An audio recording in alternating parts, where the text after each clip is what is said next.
Bismillahirrahmanirrahim. Assalamualaikum warahmatullahi wabarakatuh. Alhamdulillah, wassalatu wassalamu ala rasulillah wa ala alihi wa sahbihi wa mawalah, wa la hawla wa la quwwata illa billah.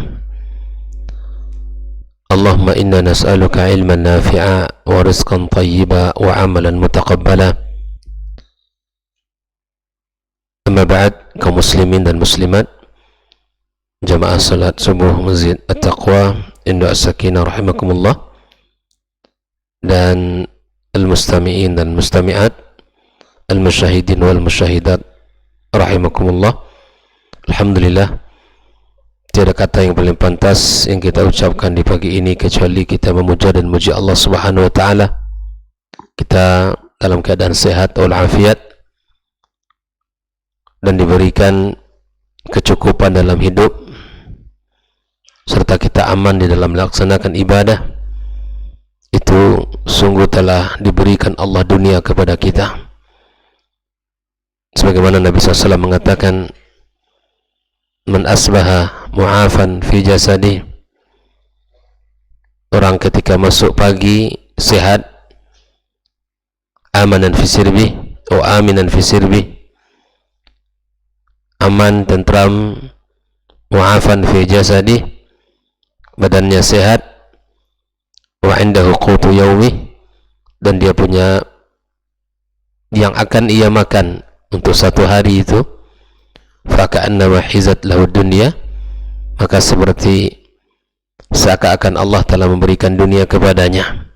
Alhamdulillah, nikmat itu ada sama kita dan ada pada sebagian kaum muslimin pada umumnya, dan mudah-mudahan ini menjadi rasa syukur yang harus selalu kita berikan, kita ucapkan dengan cara kita mengamalkan dan menjalankan perintah-perintah Allah Subhanahu wa taala. Kemudian salat dan salam untuk Nabi Muhammad sallallahu alaihi wasallam. Mudah-mudahan kita selalu dibimbing dan diberikan kemudahan untuk bisa menghidupkan dan mengamalkan syariat Nabi kita sallallahu alaihi wasallam secara terang-terangan maupun secara sendiri-sendiri. Kembali kita mempelajari tentang kitab Minhajul Muslim karya Syekh Abu Bakar Al-Jazairi rahimahullah ta'ala rahmatan wasi'ah, sampai pada materi yang kelima tentang fadlul birri wal ihsan wa fi Ramadan, keutamaan berbuat baik dan berbuat ihsan di dalam bulan Ramadan. Pagi kemarin kita sudah sampaikan pertama sedekah. Sedekah adalah salah satu amalan yang diutamakan di bulan Ramadan.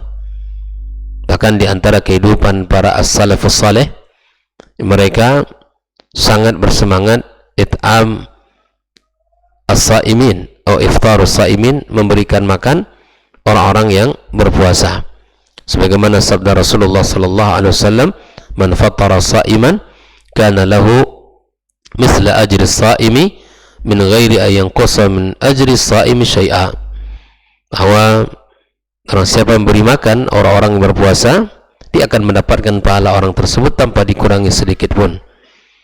Dan insyaallah kita di lembaga ini pun akan berusaha untuk menyediakan paket al-iftar ya, setiap harinya minimal 200 atau 110 sampai 200 paket yang memiliki ya kelebihan rezeki. Mari kita sama-sama untuk mengambil bagian dalam kebaikan ini.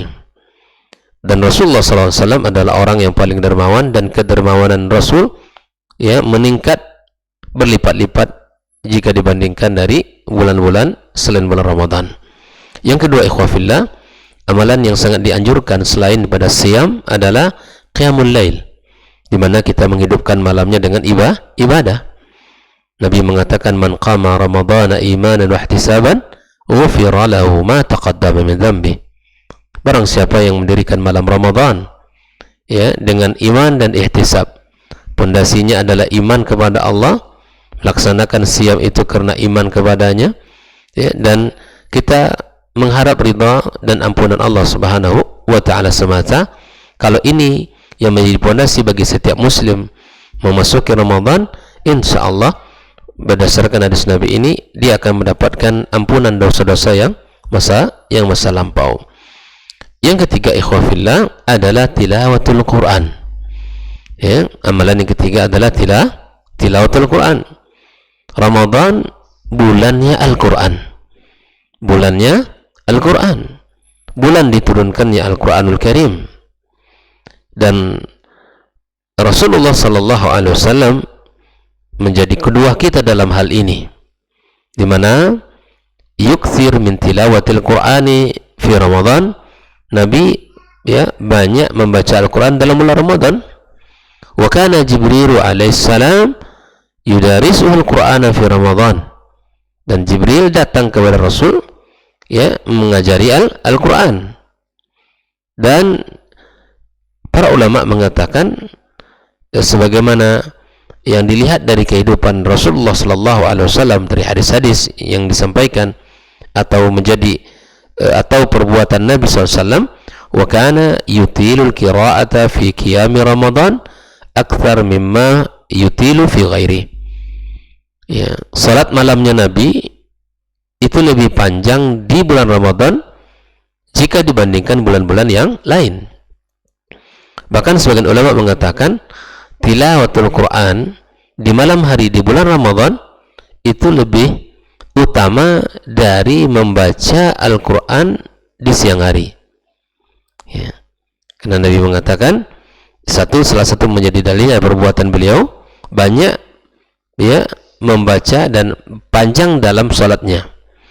Yang kedua, Jibril datang alaihissalam kepada Rasul sallallahu alaihi wasallam mengajarkan Al-Quran, dan itu adalah di bulan Ramadan, dan itu ditunjukkan di malam hari. Sebagian ulama mengatakan itu keutamaan yang mesti kita jaga. Faqad sallama Hudzaifah lailatan. Hudzaifah pernah salat bersama Rasul, faqara'a bil Baqarah thumma Ali Imran thumma Nisa. Nabi membaca surat Al-Baqarah, surat yang terpanjang, dikiranya sudah selesai, belum disambung kepada surat Ali Imran. Setelah Ali Imran dibaca, dikira selesai, ternyata disambung ke surat An-Nisa. La yamurru bi ayati takhwifin illa waqafa 'indaha yas'al. Ini metode Nabi, tidaklah satu ayat yang dilewati yang di situ tentang azab, maka Nabi sallallahu alaihi wasallam meminta agar dijaga dari azab. Fama shalla rak'ataini hatta ja'a Bilal, sehingga setelah salat 2 rakaat datanglah Bilal, fa'adzanahu bis salah, diazan mengabari untuk salat. Kama warada fi sahih qala as-siyam wal qur'anu yashfa'ani lil 'abdi yaumal qiyamah, bahwa puasa di siang hari dan Al-Quran yang dibaca itu datang nanti di hari kiamat kepada orang yang membacanya. Puasa akan datang, Al-Quran yang dibaca akan datang. Ngapain? Memberi syafaat. Di hari itu kita butuh syafaat. Yaqulus shaum, maka puasa berkata, mana'tu at-ta'ama was-sharaba bin-nahar, aku tahan dia, aku larang dia dari makan dan minum di siang hari. Dan Al-Quran pun mengatakan, wa yaqulul Qur'anu mana'tuhu an-nauma bil-laili, aku tahan dia agar tidak tidur malam, agar tidak tidur malam hari untuk membacaku dan untuk melantunkan ayat-ayat, fasyafi'na bih, maka berikan syafaat dengan Al-Quran dan siam tadi. Bayangkan itu, ikhwafillah. Disinilah para ulama mengatakan membaca Al-Quran di malam hari itu lebih utama dari membacanya di siang hari. Dari perbuatan Nabi kita sallallahu alaihi wasallam dan dari gambaran apa yang dilakukan bersama Jibril dan hadis yang mulia ini. Di malam hari dia tidak tidur malam karena salatnya panjang sekali, baca Al-Quran di malam hari.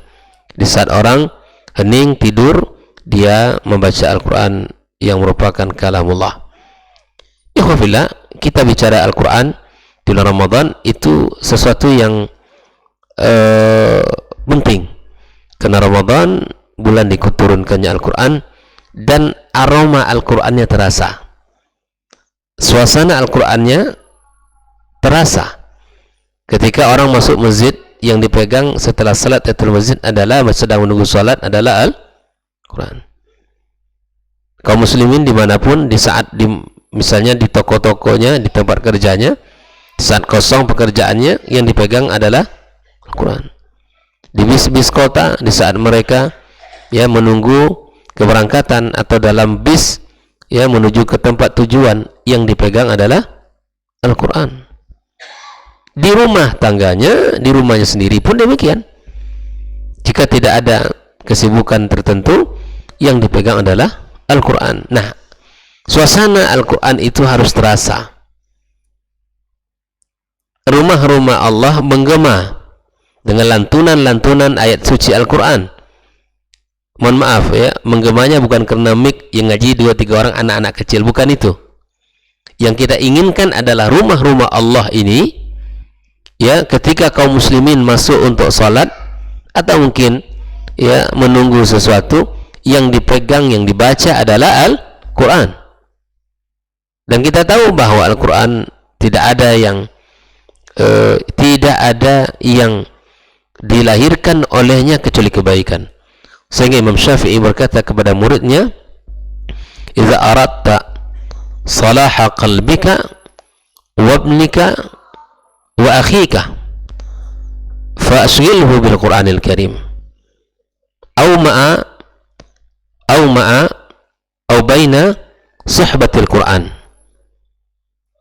Jika engkau menginginkan, kata Imam Syafi'i, kebaikan hati, kebaikan pada anak, kebaikan pada saudara-saudaranya, maka sibukkan dia, titipkan dia pada Al-Quran, dan bersama orang-orang yang membersami Al-Quran, maka Allah Subhanahu wa ta'ala akan memperbaikinya. Sya'am abah, kita ingin atau tidak, pasti Allah perbaiki dengan Al-Quran itu. Kalau kita merasa hati kita tidak baik, kalau merasa anak-anak kita sulit untuk dididik, atau saudara-saudara kita yang belum mendapatkan menikmati kebaikan, maka ikhwafillah rahimakumullah, kita titipkan diri kita, anak kita, keluarga kita, sahabat-sahabat kita atau keluarga-keluarga kita kepada kesibukan dengan Al-Quran, atau membersamai orang-orang yang selalu sibuk dengan Al-Quran. Insya Allah Allah akan perbaiki hati kita, anak kita, dan saudara-saudara kita. Di Ramadan itu adalah bulannya Al-Quran, di mana kita memperbanyak membacanya di malam hari dan juga di siang hari, tapi di malam hari lebih utama. Nah, yang keempat, ikhwafillah, selain sedekah, selain qiyamul lail, selain daripada tilawatul Quran, al-i'tikaf. Jangan kita lupa untuk beriktikaf. Kapan? Di 10 terakhir Ramadan. Apa itu iktikaf? Mulazamatul masjid lil ibadah. Di mana kita duduk membersamai diri kita bersama orang-orang yang kita, sahabat-sahabat kita, keluarga kita, duduk di masjid untuk tujuan ibadah kepada Allah Subhanahu wa ta'ala, atau berdiam di masjid untuk ibadah kepadanya. Faqad i'takafa sallallahu alaihi wasallam wa lam yazal ya'takifu al-ashr al-awakhir min Ramadan hatta tawaffahu Allah tabaraka wa ta'ala. Nabi alaihi wasallam selalu i'tikaf di bulan Ramadan, dan i'tikafnya Nabi di 10 akhir bulan Ramadan, sampai dia wafat, dia selalu menjalankan sunnah ini. Ikhwafillah, saya mengajak diri kita, dari kami dan kita semua, agar kita maksimalkan nanti insyaallah di 10 terakhir Ramadan untuk kita beriktikaf. Beriktikaf, kita putuskan hubungan kita dengan dunia. Kita fokus kepada ibadah akhirat kita, ibadah kita kepada Allah. yang kemudian kita menjaga-jaga agar kita mendapatkan keutamaan Lailatul Qadar. Karena malam Lailatul Qadar itu Allah turunkan ampunan, pembebasan dari neraka, dan Allah Subhanahu wa taala catat takdir-takdir kita, ya, dan Allah Subhanahu wa taala berikan limpahan kebaikan kepada kita. Ikhwafillah. Jadi itikaf itu, ya, Nabi selalu melakukannya, dilakukan oleh para sahabat, para tabi'in, dan orang-orang generasi awal, dan diikuti sampai hari ini. Sunnah itikaf itu sangat penting. Mari kita, ya, berazam untuk bisa nanti beritikaf, ya. Walau terkadang hanya malam, dengan kegiatan-kegiatan kita, aktivitas kita, seandainya tidak bisa ditinggalkan, silakan bekerja. Tapi ma ba'dal maghrib ilal fajar, setelah maghrib datang kita ke masjid maghrib, kemudian kita itikaf dengan niat itikaf lillah, dan itu selesai menjelang subuh atau salat subuh nantinya. Maka ikhwafillah, gambaran Nabi SAW, masjid itu baitu kulli taqiyyin. Masjid itu rumahnya setiap orang bertakwa. Jadi kalau rumah tempat nyaman kita, Muslim itu, ya, seperti Syekhul Islam mengatakan bahwa kaitan dia dengan masjid seperti keterkaitan ikan dengan air. Kita tidak akan mungkin merasakan kenyamanan hidup tanpa kita, ya, terpaut dengan rumah Allah ini. Begitu juga ikan tidak akan mungkin dia hidup tanpa dia, ya, berada di tengah-tengah air.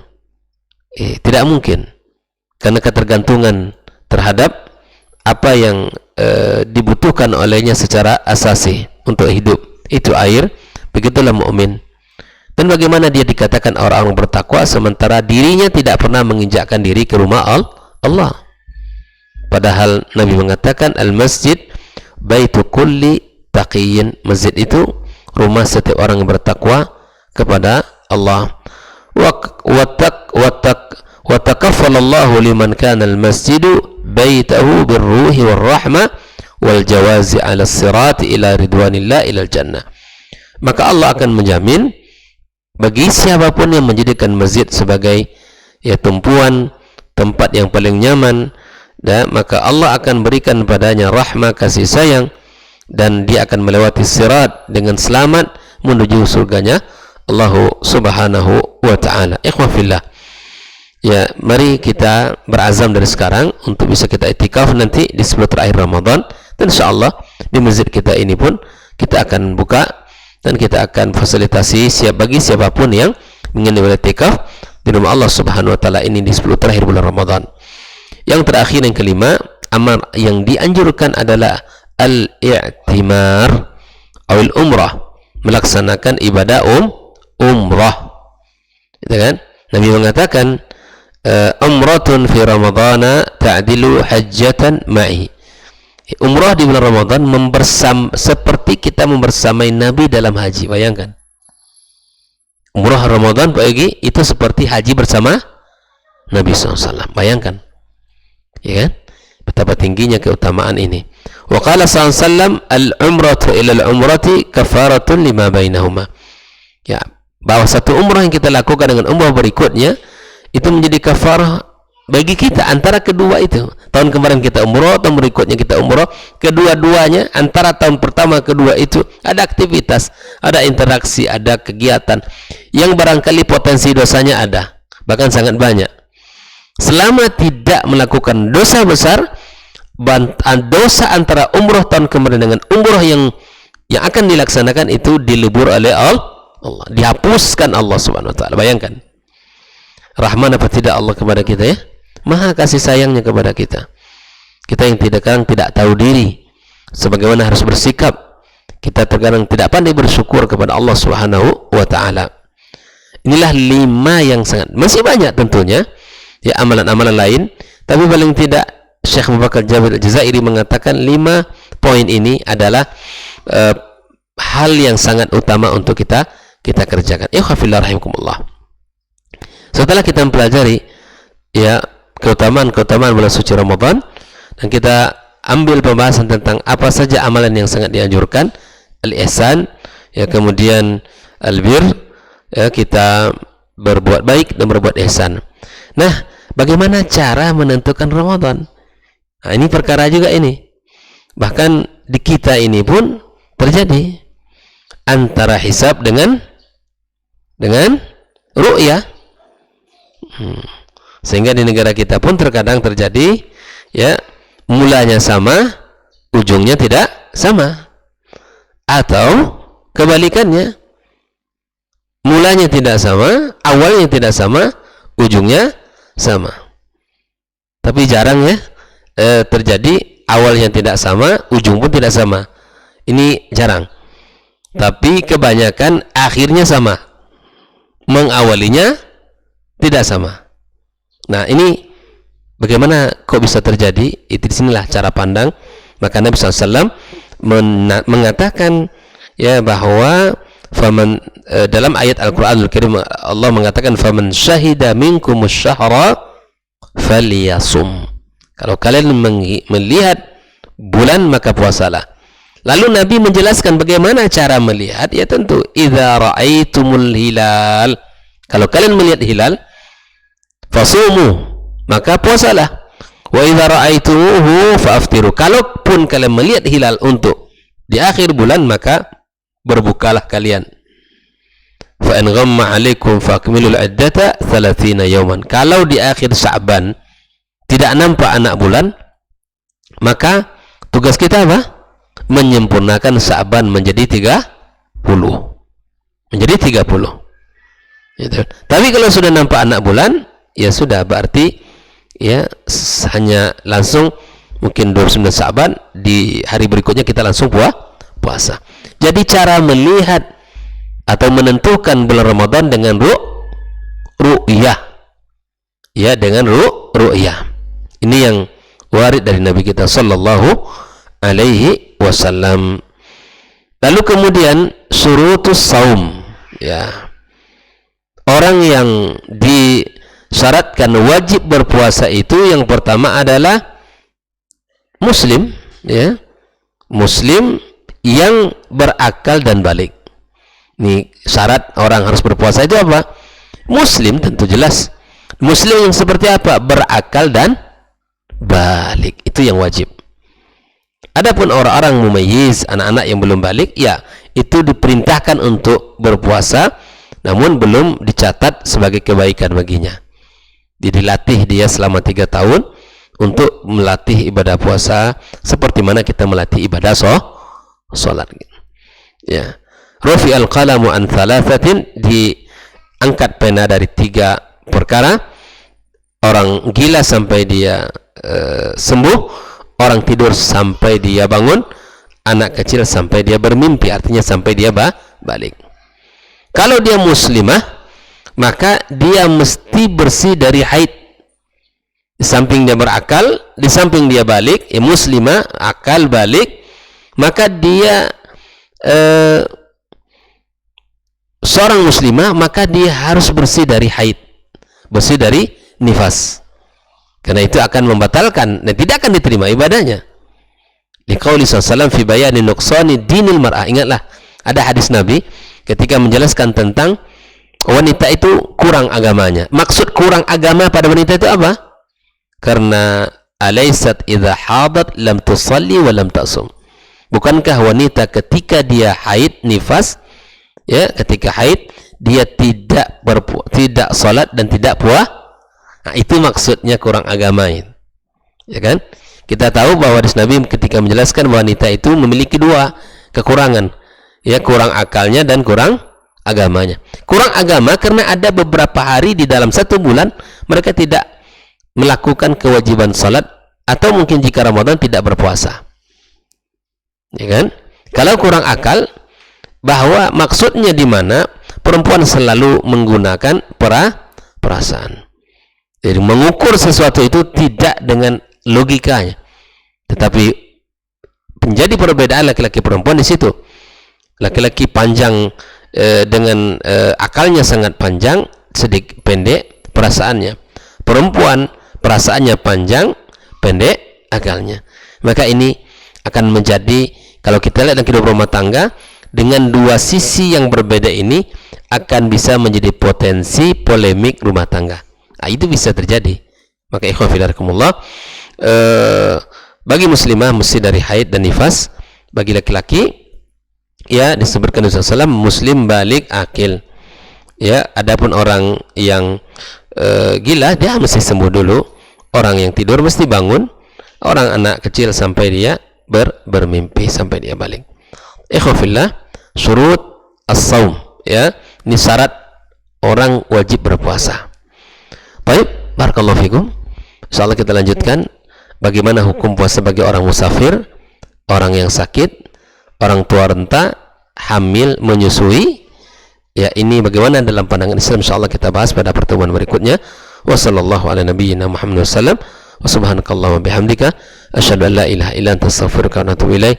Wassalamualaikum warahmatullahi wabarakatuh.